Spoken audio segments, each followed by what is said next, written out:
Tirana nga liçeni, Rama ishte në Kinë. Dhe e ka bërë apostafata ditë që ishte në Kinë, e bëri këtë në qofse populli dhe opozita do të rinin neshtje, se unë kam qenë deputet në opozit, ky do të vazhdonte me ndërtimet brenda liçenit dhe sot po mos kishin bërë në atë reagimin, sot gjithë liçeni do ishte me pallate. Unë kështu e mendoj.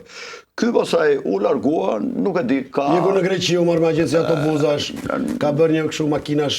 Nuk e di, nuk mund të superministra, mund të jetë sa superministra. Gojët e liga flisin që ky ndërtonte edhe në Spanjë, nuk e di sa është e vërtet. Se këto duhet i shohë spaku pastaj. Pastaj u rikthye dhe Rama e ka shumë besnik dhe e ka vendosur në vende ku ka lek.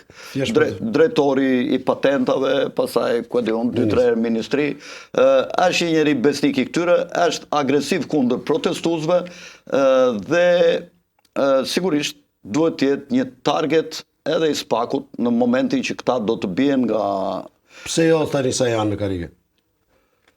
Po, edhe tashi, po në qoftë se bien, qeveritë e reja që do të vinë, duhet të investigojnë dosjet e këtij atje kur të shkojnë, dhe në qoftë se ky ka bërzulluar ashtu siç mendojmë ne, sigurisht që duhet i drejtohen spakut dhe është e pafalshme që ky del dhe flet kundër protestuesve. Është nga njerëzit më agresiv. Besoj që shumë shpejt Rama në dyshimet e mia do të largojë nga qeveria.